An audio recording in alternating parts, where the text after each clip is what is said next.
여호수아서 8장 전체를 한번 우리가 생각을 하면서 오늘 회복의 은혜라는 제목으로 말씀을 나누었으면 좋겠습니다. 사랑하는 성도 여러분, 오늘 이 자리에 오신 여러분들을 한 분 한 분 환영하고 축복드립니다. 아멘. 아멘이십니까?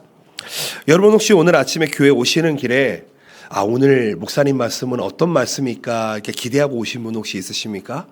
그런 분들에게는 배의 축복이 있으시기를 축복드립니다. 혹 내가 목사님 말씀을 잘 이해할 수 있을까 고민해 보셨던 분들에게는 그 놀라운 이해의 축복이 있으시기를 축복드립니다. 여러분, 하나님의 말씀은요, 부족한 정의에 점한다 할지라도 하나님의 말씀은 살아있고 운동력이 있습니다. 아멘이십니까? 그 말씀이 여러분들의 놀라운 삶을 변화시키는 그런 놀라운 은혜가 있으시기를 축복드립니다. 하나님께서는요, 우리를 그저 설교를 들어라 라고 이 자리로 우리를 불러주시는 것이 아닙니다. 하나님의 말씀을 통해서 지금 우리에게 처해 있는 모든 환경을 넘어서면서 회복하라 이렇게 말씀하고 있는 것입니다.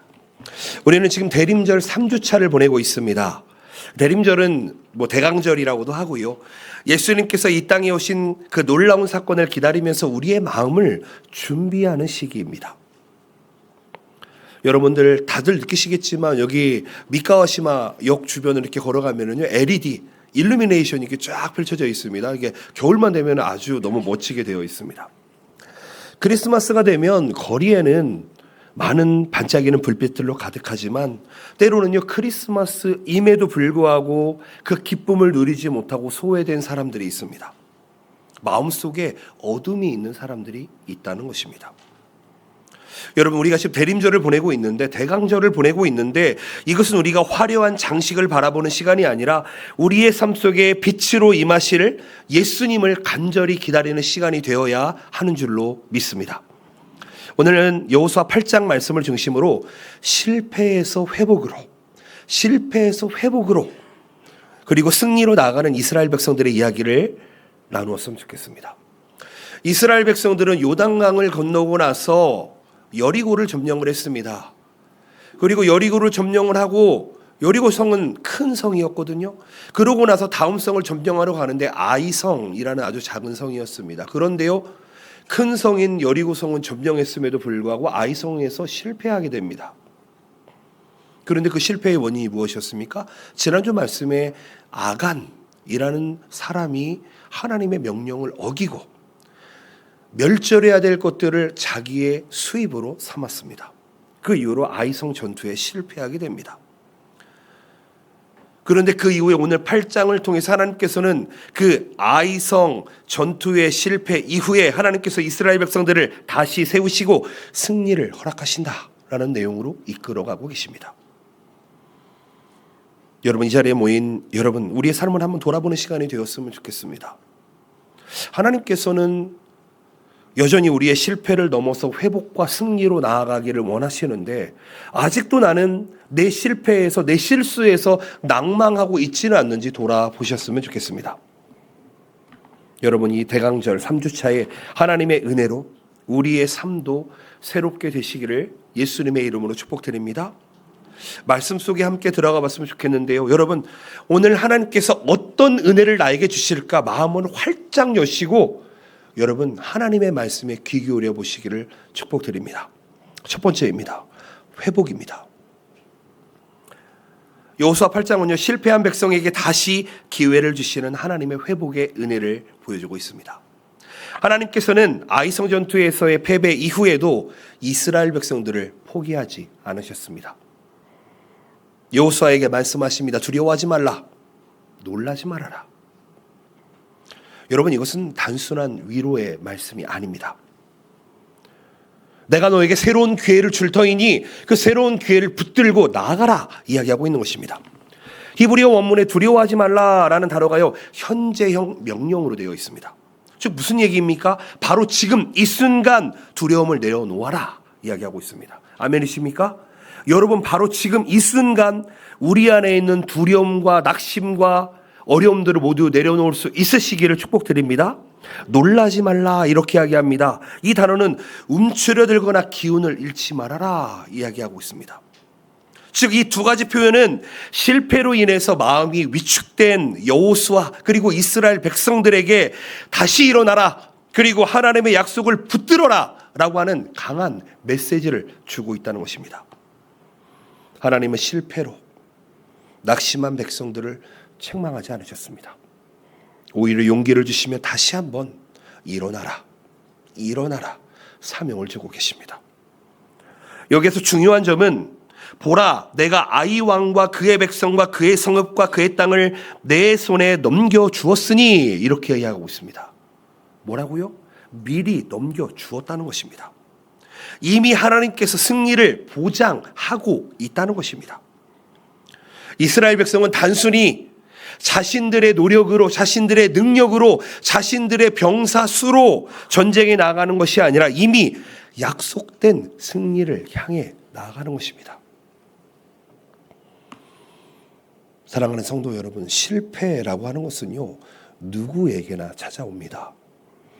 이스라엘 백성에게는 아간의 죄로 인해서 패배했던 아이성 전투가 큰 실패로 보여질 것 같습니다.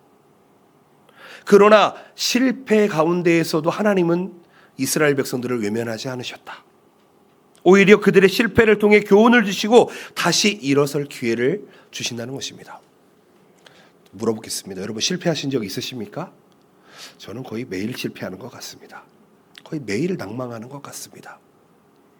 왜 이렇게 부족하지, 연약하지 생각하면서 하나님을 부르짖으며 나아가고 있습니다. 그런데요 여러분, 실패는 왜 생기는 것입니까?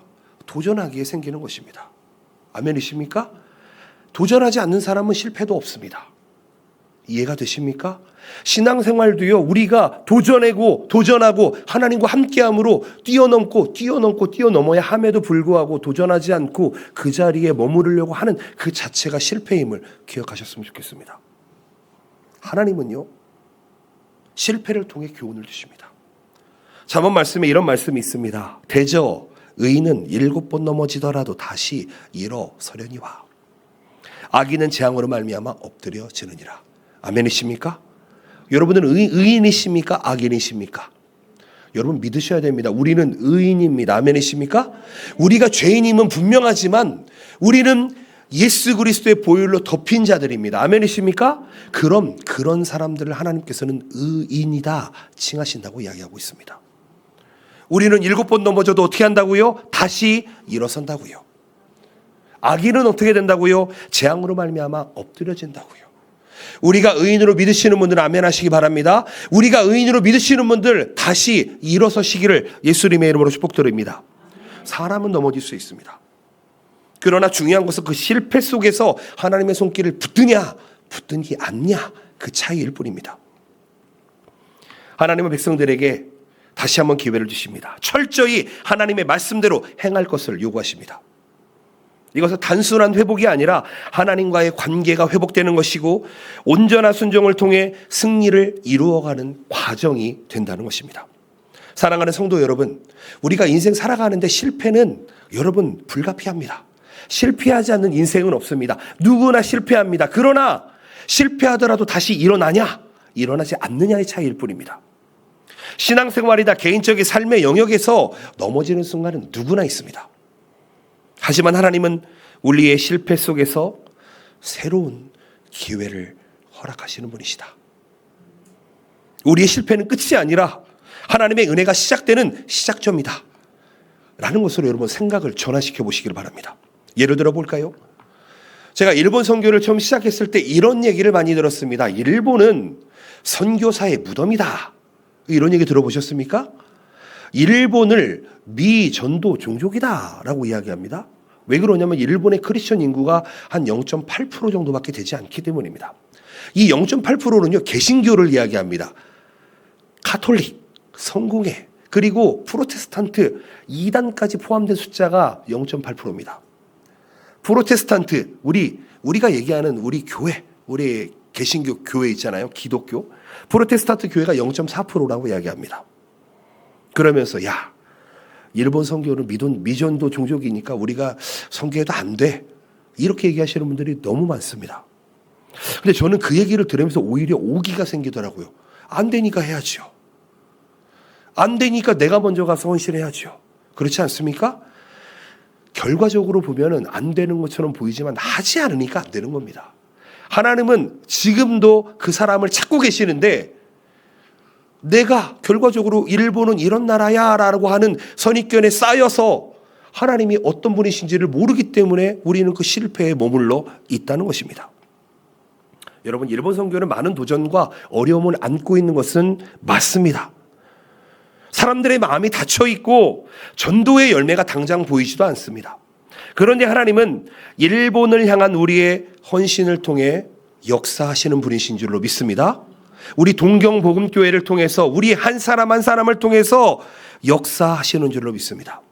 혹 우리 교회가 실패한다 할지라도 그 실패조차도 하나님의 뜻 안에서 사용되어질 것입니다. 아멘이십니까? 이런 말이 있습니다. 우리의 연약함이 하나님의 역사를 방해할 수 없다. 여러분, 내가 뭔가 할 수 있다고 생각하시면 다 내려놓으시기를 바랍니다. 나의 연약함이 하나님의 역사를 절대로 멈추게 할 수 없습니다. 내가 없어도 하나님께서는 돌을 들어 사용하시는 분이신 줄로 믿습니다. 그러나 하나님께서 원하시는 것은 우리와의 인격적인 관계를 통해서 우리를 회복시키기를 원하신다는 것입니다. 그리고 우리를 통해서 일하시기를 원하신다는 것입니다. 고린도후서 12장 9절 말씀에 사도 바울은 이렇게 고백을 합니다. 내 은혜가 내게 족하도다. 이는 내 능력이 약한 데서 온전하여 짐이라. 아멘. 여러분, 사도 바울에게는 가시가 있었습니다. 연약함이 있었습니다. 그런데 사도 바울은 엄청난 하나님의 사역을 감당했던 사도입니다.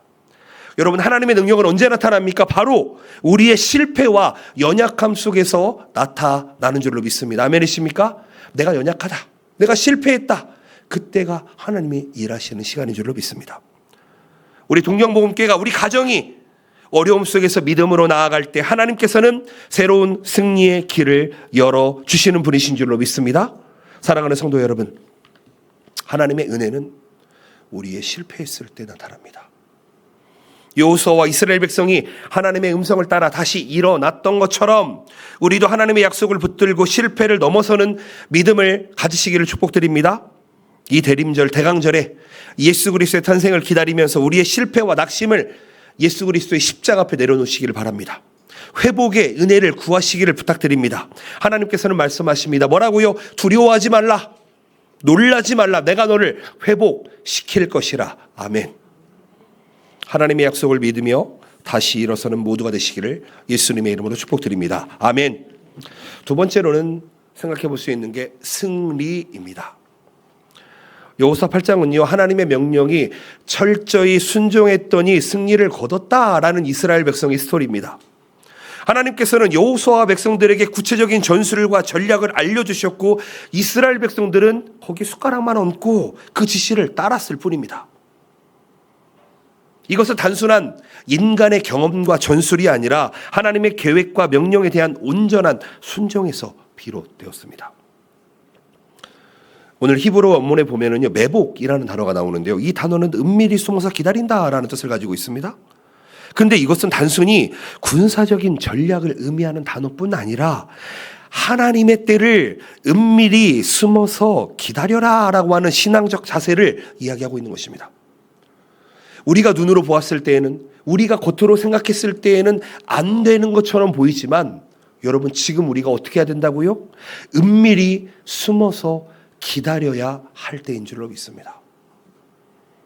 여러분, 우리가 요즘 기다리면서 기도해야 될 때입니다. 여러분, 대한민국을 위해서 기도해 주셔야 됩니다. 우리가 살아가는 일본 땅을 위해서 기도해 주셔야 됩니다. 어떻게 해요? 은밀히 숨어 기다리는 것처럼. 하나님의 때를 기다리는 신앙적 자세를 가지고 우리는 나아갈 수 있어야 합니다. 이스라엘 백성은 자신들의 판단이나 경험이 아니라 하나님의 지시, 하나님의 명령에 따라 움직였습니다. 여호수아 8장에서 나타나는 순종이라는 단어는요, 단순히 명령을 따르는 것을 넘어서는 것입니다. 철저하게 하나님의 계획을 신뢰하고 행동으로 옮겼다라는 것이죠. 하나님께서는 여호수아에게 전투의 상세한 내용을 이 여호수아 8장을 통해서 구체적으로 이야기합니다. 그리고 뭐라고 이야기하냐? 매복한 곳에서 일어나라, 이렇게 이야기합니다. 이것은 무엇입니까? 정확한 때를 가르쳐 주는 것입니다. 하나님의 명령은 정확한 때와 방법을 우리가 모두 순종하기를 원하시는 것입니다. 하나님은 우리에게 이렇게 하라, 이렇게 하라, 큰 거시적인 큰 그림도 보여주시지만 지금 바로 일어나라 라고 하는 지금 순간에 우리에게 주시는 귀한 말씀이 있다는 것입니다. 사무엘상에 보면은요, 15장에 이런 구절이 있습니다. 사무엘이 사울에게 이렇게 이야기합니다. 순종이 제사보다 낫고, 그렇죠? 그리고 하나님을 예배하는 것, 숫 양의 기름보다 낫다. 예. 여러분, 하나님께서 원하시는 게 무엇입니까? 여러분, 듣는 것이 숫 양의 기름보다 낫다. 이렇게 이야기하고 있습니다. 하나님께서 원하시는 것은 화려한 제사가 아니다. 하나님의 말씀에 대한 온전한 순종이다. 제가 이렇게 말씀드리니까 어떤 분들이 이렇게 이야기하더라고요. 좀 우스갯소리인데요. 야, 김무현 목사님은 너무 당연한 얘기만 하셔. 김무현 목사님은 말씀으로 가스라이팅을 하는 것 같아. 여러분, 제가 여러분을 가스라이팅 합니까? 그렇지 않습니다. 하나님의 말씀에 순종하는 게 우리 성도의 본분이기 때문에 말씀드리는 것입니다. 여호수아와 이스라엘 백성들은요, 아이성 전투에서 인간적인 전략으로 접근하지 않았습니다. 그들은 하나님의 명령을 기다렸고 그 명령이 내려진 후에 움직였습니다. 이것은 우리가 신앙생활 할 때에 우리의 경험이나 지식에 의존하기보다 하나님의 말씀을 그 순간순간 따라야 됨을 의미하고 있다는 것입니다. 여러분 하나님의 명령에 따라 계십니까? 살고 계십니까? 때로는요, 하나님의 명령 그리고 하나님의 때는요, 우리의 상식을 뛰어넘을 때가 있습니다. 예를 들어 볼까요? 여호수아는 군사들을 두 그룹으로 나눠서 한쪽은 매복을 하고 다른 한쪽은 성에 가서 유인하도록 명령을 받습니다.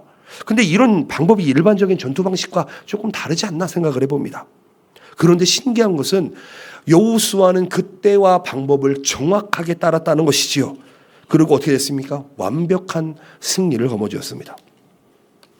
오늘 본문에 점령하다라는 단어가 나오는데 이거는 붙잡다, 얻다라는 뜻을 가지고 있는데 이것은 이스라엘 백성들이 자신의 힘으로 얻은 것이 아니라 하나님의 도움으로 승리를 차지했다라는 것을 의미하는 것입니다. 하나님의 말씀에 우리 성도가 순종할 때 우리는 인간의 한계를 뛰어넘는 결과를 경험하게 됩니다. 사랑하는 성도 여러분, 우리의 신앙생활에 가장 중요한 게 무엇입니까? 승리하기 위한 가장 중요한 것이 무엇입니까? 그것은 바로 하나님의 뜻에, 하나님의 방법에, 하나님의 때에 그대로 따르는 것인 줄로 믿습니다. 하나님의 말씀은요, 때로는 우리의 상식과 충돌합니다. 우리의 생각을 거스릅니다. 그런데 그 믿음의 순종은요, 우리의 경험과 우리의 이해를 초월해서 하나님의 뜻을 신뢰하며 나갈 때에 거기에는 반드시 승리와 기적이 보장된다는 것입니다. 일본 선교 말씀드렸습니다. 일본 선교 어렵습니다. 그런데 하나님께서 우리에게 무엇을 원하십니까? 승리를 원하십니다. 순종을 원하십니다. 눈에 보이는 결과가 없더라도 하나님의 말씀에 따라 복음을 전하고 기도하는 것이 바로 순종의 실천이 되어야 합니다. 여러분, 우리 동경복음교회 일본의 다음 세대를 복음 위에 세우도록 불러주신 줄로 믿습니다. 우리 동경복음교회 이 지역을 복음화시키는 일에 부르심을 받은 줄로 믿습니다. 우리는 이 부르심에 순종해야 됩니다. 하나님의 역사를 경험하며 순종하며 나아가야 하는 줄로 믿습니다. 하나님의 말씀에 순종하는 자들에게 성경은 기적이 나타난다 이렇게 이야기합니다. 예를 들어 볼까요? 신약성경에 베드로가 그랬습니다. 깊은 곳에 그물을 던지라는 예수님의 명령에 그저 순종했을 뿐입니다. 그랬더니 풍성한 고기를 낚았습니다. 여러분, 베드로는 어부입니다. 물고기 잡는 데 전문가입니다. 그런데 이렇게 이야기합니다. 우리가 밤새도록 수고하였지만 얻은 것이 없습니다. 그런데요, 그 말씀에 순종하여 의지하여 그물을 내리겠습니다. 이렇게 고백을 합니다. 여러분, 우리의 신앙생활에 하나님의 말씀이 있다면 그 말씀에 의지하여 제가 행하겠습니다 라고 결단해 보시기를 축복드립니다. 그렇게 고백했더니 어떻게 됩니까? 결과적으로 놀라운 하나님의 기적을 경험했다는 것이지요. 우리도 마찬가지지 않겠습니까? 하나님의 말씀이 때로 우리의 경험과 이해를 뛰어넘기 때문에 이해가 안 될 때가 있습니다. 그러나 그 말씀에 순종할 때 우리는 하나님의 능력, 은혜, 하나님의 사랑과 하나님의 치유와 하나님의 놀라우신 격려를 경험하게 될 것입니다. 사랑하는 성도 여러분, 승리하고 싶으십니까? 성공하고 싶으십니까? 순종해 보시길 바랍니다. 순종은요, 하나님의 승리를 경험하는 지름길입니다. 여호수아와 이스라엘 백성들은 하나님의 말씀에 온전히 순종함으로 아이성을 점령했습니다. 그리고 이후에 나타날 모든 전쟁과 모든 일에 승리하게 됩니다. 바라옵고 아라옵기는 사랑하는 성도 여러분, 오늘 이 시간에 하나님의 말씀에 귀를 기울이시며 믿음으로 순종하며 승리하는 여러분들 되시기를 축복드립니다. 우리 이 대강절에, 이 대림절에 우리가 예수 그리스도의 탄생을 기다리며 우리의 삶을 한번 돌아보았으면 좋겠습니다. 내가 하나님의 뜻에 순종하고 있는지, 하나님의 역사하심을 신뢰하고 있는지, 우리의 순종이 하나님께서 계획하신 승리의 열쇠가 됨을 기억하셨으면 좋겠습니다. 제가 정말 좋아하는 구절 잠언 3장 5절 6절 말씀입니다. 함께 읽어보겠습니다. 시작. 너희는 마음을 다하여 여호와를 신뢰하고 내 명철을 의지하지 말라. 너는 범사의 그를 인정하라. 그리하면 내 길을 지도하시리라. 아멘. 제가 말씀드렸죠. 이 지도하시리라가 맞스그니 사례로 이렇게 되어 있습니다. 여러분, 우리의 휘어져 있던 모든 길들, 좁은 길들이 대로가 된다는 것입니다. 우리를 지도하시는 하나님, 그 하나님을 믿고 순종하는 여러분들 되시기를 축복드립니다. 아멘. 마지막으로 세 번째입니다. 예배입니다. 예배. 여호수아와 이스라엘 백성들이 아이성 전투에서 승리한 뒤 가장 먼저 무엇을 했습니까? 하나님께 제단을 쌓고 예배를 드렸다, 제물을 드렸다라고 이야기하고 있습니다. 여러분, 이것은 단순한 감사의 표현으로 끝나지 않습니다. 하나님께서 이 승리를 주셨다라는 것을 인정하는 자세입니다. 그리고 하나님께 모든 영광을 돌려드렸습니다. 히브리어 원문에서 제단이라는 단어는 희생을 드리는 장소, 희생을 드리는 장소입니다.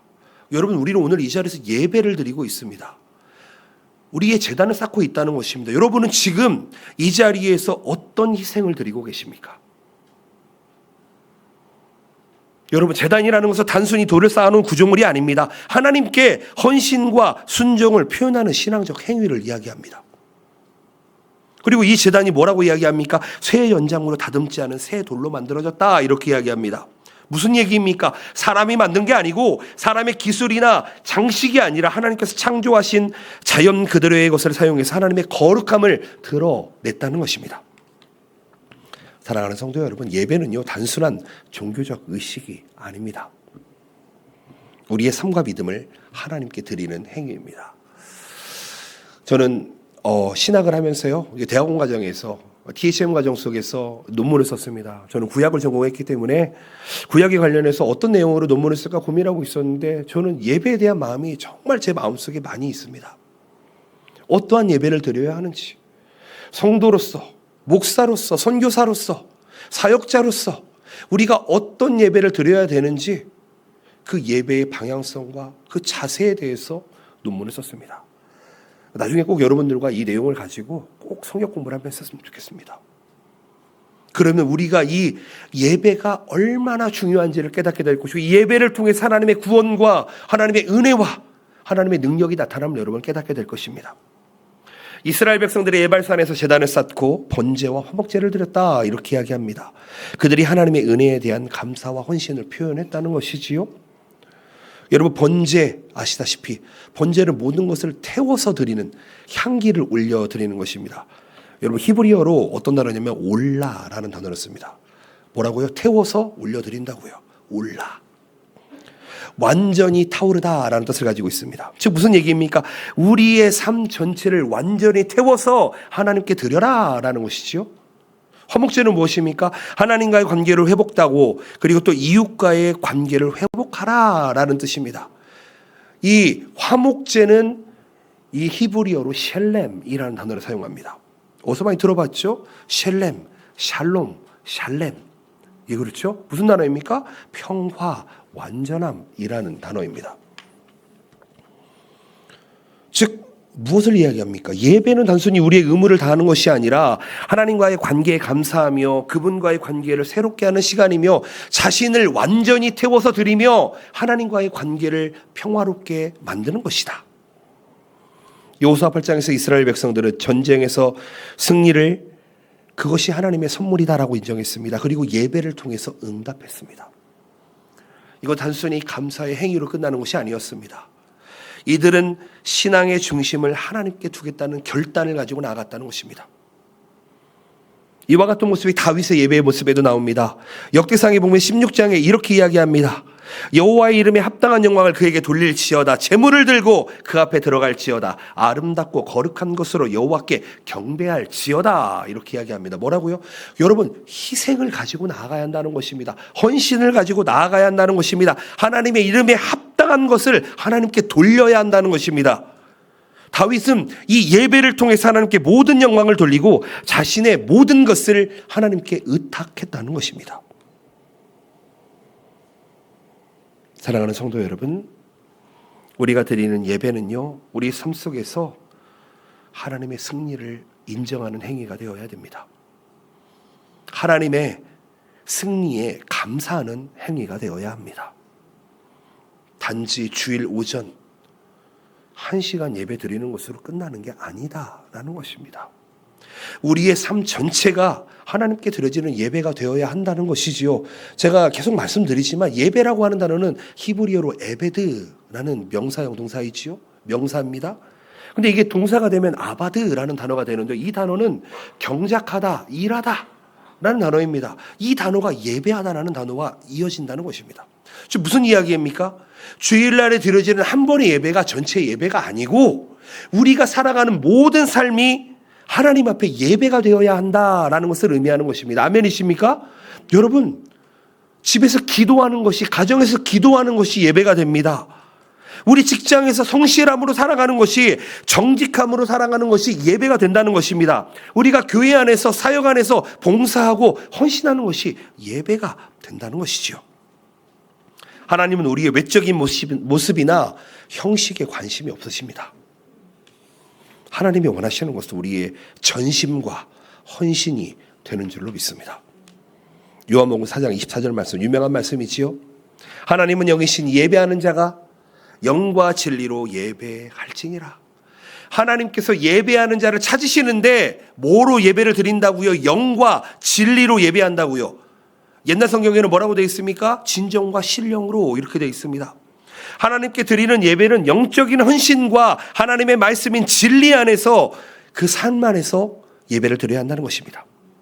에발산에서 예배는 승리 이후의 축하 파티가 아니었습니다.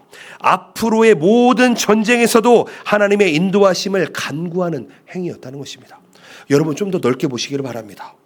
좀 더 깊게 보시기를 바랍니다. 지금 눈앞에 있는 것만으로 판단하지 마시고 이스라엘의 이 제단은요, 아이성 전투의 승리만을 위한 예배가 아니었다는 것입니다. 이후에 있을 많은 전쟁에서도 하나님께서 함께 하심을, 승리하심을 선포하는 예배가 되었다는 것입니다. 우리의 삶 속에서도 이렇게 동일하게 적용할 수 있어야 할 것입니다. 여러분, 오늘 이 한 번의 예배가 승리의 예배가 되시기를 축복드립니다. 이 한 번의 예배로 한 주간을 승리하시기를 축복드립니다.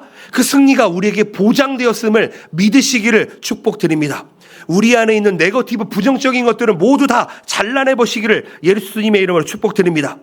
여러분, 우리는 성공할 때에도 예배해야 되고요, 실패할 때에도 예배해야 됩니다. 건강할 때에도 예배해야 되고요, 아플 때에도 예배해야 됩니다. 우리 동경복음교회 비전이 있습니다. 우리 일본을 변화시킬 것입니다. 일본의 다음 세대를 복음 위에 세우는 놀라운 사역을 우리는 만들어 나갈 것입니다. 당장 지금은 보이지 않습니다. 그런 다음 세대가 많이 있지도 않고요, 청년들도 많이 있지 않습니다. 그러나 저는 믿음으로 보고 있습니다. 우리 교회에 믿음의 청년들이 100명, 200명 세워지기를 축복드립니다. 우리 교회의 주일학교 아이들, 중고등부 학생들이 100명, 200명 채워지기를 축복드립니다. 왜냐하면 저는 그들에게 예배를 가르칠 것이기 때문입니다. 함께 예배할 것이기 때문입니다. 저는 어른들에게 부탁드립니다. 좋은 예배자가 되시기를 축복드립니다. 진정한 예배자가 되시기를 축복드립니다. 그 예배자가 되었을 때 우리의 후대는 그 모습을 보고 바르게 자라날 것입니다. 우리의 모든 활동과 사역은요, 하나님께 드리는 예배로 연결되어져야만 합니다. 여러분, 오늘 지금 단기선교팀의 뒤에 앉아 계시는데요, 단기선교팀의 이 팀의 이름이 뭔지 아십니까? 여러분 관심이 있으셨습니까? 트루 워시퍼스입니다. 트루 워시퍼스. 무슨 얘기입니까? 진짜 예배자들. 오늘 진짜 예배자들을 보시고 우리도 진짜 예배자가 되시기를 예수님의 이름으로 축복드립니다. 여러분, 이것을 통해서 우리가 드러나는 것이 아니라 하나님의 영광이 드러나는 놀라운 역사가 있기를 축복드립니다. 여러분, 예배는 우리의 신앙의 중심이 되어야 되고요, 하나님과의 관계를 맺는 가장 중요한 통로가 되어야 됩니다. 여호수아와 이스라엘 백성들이 우리의 승리를 주시는 하나님께 감사하며 우리의 삶 전체를 예배로 드렸던 것처럼 로마서 12장 1절에 이렇게 이야기합니다. 그러므로 형제들아, 내가 하나님의 모든 자비하심으로 너희를 권하노니 너희 몸을 하나님이 기뻐하시는 거룩한 산제물로 드리라. 이는 너희가 드릴 영적 예배니라. 여러분, 반드시 드리시기를 바랍니다. 산제물로 드리시기를 바랍니다. 이 대림절에, 대강절에 우리의 예배를 통해 하나님의 은혜를 경험하시기를 바랍니다. 예수님의 탄생을 기다리며 우리의 삶을 하나님께 드리는 그런 준비하는 시간이 되시기를 축복드립니다. 우리의 예배가 하나님을 기쁘시게 하며 동경복음교회 하나님께 영광을 올려드리는 공동체로 세워지기를 소망합니다. 우리 가정이 그렇게 되기를 원합니다. 우리 사업터가 그렇게 되기를 원합니다. 우리 학업이 그렇게 되기를 원합니다. 말씀을 맺기를 원합니다. 우리는 여호수아 8장을 통해서 실패한 이스라엘 백성을 다시 세우시고 승리를 주신 하나님의 은혜를 보았습니다. 하나님의 회복은 실패로 끝나지 않습니다. 반드시 새로 시작하게 하십니다. 그 회복은 하나님에 대한 말씀, 하나님의 말씀에 대한 온전한 순종과 예배를 통해서 완성되어집니다. 오늘 말씀을 통해 우리도 세 가지를 한번 결단해 보았으면 좋겠습니다. 첫 번째로는요, 하나님께 회복을 한번 구했으면 좋겠습니다. 하나님, 회복시켜 주시옵소서. 하나님, 나를 회복시켜 주시옵소서. 하나님, 내 가정을 회복시켜 주시옵소서. 하나님, 우리 교회를 회복시켜 주시옵소서. 하나님, 우리 공동체를 회복시켜 주시옵소서. 실패와 낙심 속에서도 하나님께서 이렇게 말씀하십니다. 두려워하지 말라, 놀라지 말라, 내가 너의 하나님 됨이라. 우리의 삶에서 넘어졌던 순간들, 낙심했던 자리들을 돌아보시고 그곳에서 다시 일어나시기를 바랍니다. 다시 시작하시기를 바랍니다. 하나님은 이 넘어짐을 통해 더 깊은 믿음의 자리로 인도하시는 놀라운 분이신 줄로 믿습니다. 회복을 기대해 보시기를 바랍니다. 두 번째로는요, 하나님의 말씀에 순종하십시오. 여호수아와 이스라엘 백성들이 인간적인 계획이 아니라 하나님의 명령에 따라 움직였기 때문에 승리했습니다. 우리의 삶에서도 하나님의 음성을 듣고 그 반응에 반응하는 순종이 필요합니다. 여러분, 순종하지 않으면 아무 능력도 나타나지 않습니다. 여러분, 작은 것이라도 실천하며 나아갑시다. 작은 것에 순종하며 나아갑시다. 믿음으로 순종합시다. 우리 동경복음교회가 일본 복음화의 그런 전초기지가 될 수 있도록 그런 부름받은 교회임을 기억하면서 먼저 우리의 모든 사명과 하나님이 원하시는 모든 계획을 여러분 교회에 순종해 보시길 바랍니다. 교회를 통해서 일하시는 하나님을 경험하시길 바랍니다. 여러분, 온라인 예배가 당연한 시대가 되어버렸습니다. 그런데요, 여러분, 온라인 예배는 사실 진짜 예배가 될 수 없습니다. 정말 몸이 안 좋고 힘든 사람들에게 대안은 될 수 있을지 모르겠지만 여러분, 예배는요, 각자의 로컬, 지역에 주시는 내 교회를 통해서 흘러감을 믿으시기를 바랍니다. 그렇기 때문에 여러분들의 신앙은요, 지금 이 교회에 주셨다면 이 동경복음교회를 통해서 그 축복이 흘러감을 기억하셨으면 좋겠습니다. 많은 유명한 목회자들이 많이 있습니다. 설교자들이 있습니다. 여러분, 설교 듣는 건 너무 좋습니다. 그러나 동경복음교회에서 흘러나는 하나님의 말씀에 우선순위를 맞춰 순종해 보시기를 바랍니다. 그 생명의 샘에 솟아나는 그 놀라운, 정말 마르지 않는 그 생명의 생물을, 그 기쁨을 누려보시기를 예수님의 이름으로 축복드립니다. 순종해 보시기 바랍니다. 세 번째로는 언제나 내가 예배자임을 기억하며 예배로 하나님께 영광을 올려드렸으면 좋겠습니다. 여러분, 근데 영광을 올려드린다고 하는데 이게 너무 어려운 말이잖아요. 간단합니다. 하나님께 감사하는 것입니다. 하나님께 감사하는 것이 영광 올려드리는 것입니다. 제가 말씀드리잖아요. 성령 충만이 뭐라고요? 하나님을 찬양하고 하나님께 감사하는 게 성령 충만입니다. 어디 가서 뭐 이상한 거 하고 무슨 뭐가 나타나고 그런 게 성령 충만이 아닙니다, 여러분. 하나님 앞에 찬양이 넘치고 감사가 넘치는 삶이 성령 충만이고, 감사가 넘치는 삶이 반드시 하나님을 영화롭게 한다는 것을 기억하시기를 축복드립니다. 이스라엘 백성들은요, 승리 이후에 가장 먼저 무엇을 했다고요? 제단을 쌓았다고요. 희생제물을 가지고 나아갔다고요. 헌신을 가지고 나아갔다고요. 우리의 성공과 성취가 하나님의 은혜로 이루어진 것을 여러분 인정하시면 하나님 앞에 온전히 나아가시기를 축복드립니다. 예배는 주일 드리는 시간만이 아니라고 말씀드렸습니다. 우리의 일상, 가정생활, 직장생활, 학교생활, 우리의 공동체 모든 것에 하나님의 예배자임을 기억하셨으면 좋겠습니다. 우리의 몸과 삶 전체를 하나님께 드리는 놀라운 산제물이 되시기를 축복드립니다. 여러분, 대강절을 보냅니다. 대림절을 보내고 있습니다. 이제 다음 주가 대림절 마지막 주고요. 그리고 크리스마스를 기다리고 있습니다. 예수님의 탄생을 기다리면서 그냥 기다리지 마시고 여러분, 우리의 삶을 다시 한번 정돈해 보셨으면 좋겠습니다. 하나님은 실패해서 회복하시기를 원하십니다. 하나님의 말씀에 순종하며 하나님의 말씀에 예배할 때 우리의 삶은 다시 살아나는 줄로 믿습니다. 오늘 이 시간에 각자의 결단 내리시기를 바랍니다. 이렇게 얘기했으면 좋겠습니다. 하나님, 실패의 자리에 머무르지 않겠습니다. 낙심의 자리에 머무르지 않겠습니다. 하나님, 루저의 자리에 머무르지 않겠습니다. 다시 일어나겠습니다. 하나님의 말씀에 순종하겠습니다. 내 삶을 하나님께 드리겠습니다. 예배하겠습니다. 바르게 예배하겠습니다. 여러분, 이 결단이 우리의 삶을 바꾸는 줄로 믿습니다. 이 결단이 우리 교회를 바꾸는 줄로 믿습니다. 이 결단이 우리 가정을 바꾸는 줄로 믿습니다. 우리 남편, 아내, 부모, 형제, 자매, 우리 자녀들을 바꿔주시는 줄로 믿습니다. 믿으시기를 바랍니다. 하나님께서 우리의 결단과 헌신을 받으시고 새롭게 승리의 길을 열어주실 것을 믿으시며 나아갑시다. 믿음으로 나아갑시다. 그게 우리의 본분이며 성도의 삶이 되어야 하는 줄로 믿습니다. 임마누엘, 하나님께서 우리와 함께 하십니다. 기도하시겠습니다.